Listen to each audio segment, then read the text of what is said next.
Hej, jeg hedder Lars Folkmann. Jeg er ejer af LF Audio, som er en butik, hvor vi sælger og monterer bilstænger. Både højtalere, forstærkere, basser og navigation og telefoner. Jeg vil vise nogle små videoklip nu her, hvor vi rådgiver lidt om, hvad der er af muligheder og faldgrupper, når man skal montere i sin bil. Så ja, det er sådan set bare det. Godt. Så har vi selve stikket, som sidder bag på radioen og sidder i bilen. Det vi kalder for et ISO-stik. Der findes mange forskellige versioner. Det vil sige, der findes ikke så mange versioner af et ISO-stik. Der findes kun et ISO-stik, som er rigtigt.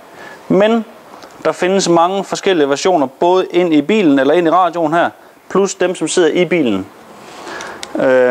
På mange Pioneer og Kenwood og sådan noget sjov, der har vi et special Pioneer-stik herinde, som så går over i en adapter over til et ganske almindeligt ISO-stik.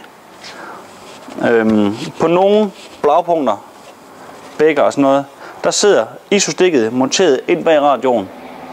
Men det er langt de færreste, der gør det på i dag. Men der skal man være sikker på, at man altid får det kabel her med. Vi har oplevet mange kunder, som køber en radio et eller andet sted, og så har de faktisk ikke fået det kabel med. Så mindre det er sådan et rigtigt ISO-stik, der er direkte ind bag radioen, så sørg for at få det kabel med, for det er ret dyrt at købe efterfølgende. Udover det, så skal man tænke på, at det stik her, det skal passe ind i bilen. Og det er i meget få tilfælde, det gør det. I nogle tilfælde, der passer det rent faktisk i bilen, i Peugeot og Citroën. Men der har de været så fræk at bytte om på nogle ledninger. Så hvis du putter den i, så kan den for eksempel ikke huske stationerne, og der er flere ting, den ikke kan, som den skal radioen.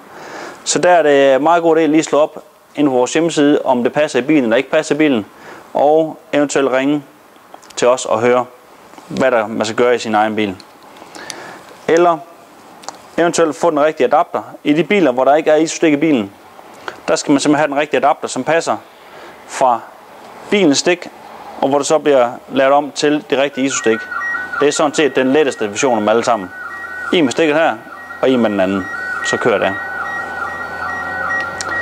Udover skal man også passe på med mange nye biler i dag. Citroën og Peugeot og BMW, Ford, VW. De har det nye ISO-stik, som hedder et Facher-stik i dag. Det er sådan her ud. Og der er nogle flere ben, der er nogle flere muligheder i dag, end der var i det gamle. Men igen, ligesom var med det gamle, så har de forskellige muligheder, eller forskellige måder at sætte deres ben på alle sammen. Så fordi at den passer i en Peugeot, så passer den altså ikke i en BMW eller i en Ford. Så igen, vær sikker på, at du får det rigtigt i, så du ikke ødelægger et eller andet, for nogle gange har de byttet om plus minus også. Og så brænder du altså radioen af, eller brænder sikringen af i bilen. Og det er jo næsten, jeg vil godt sælge dig en ny radio, men det er næsten rart for dig at ikke skal ud og købe en ny radio. Så sørg for at få det rigtige stik i. Vi har dem altid på lager alle sammen.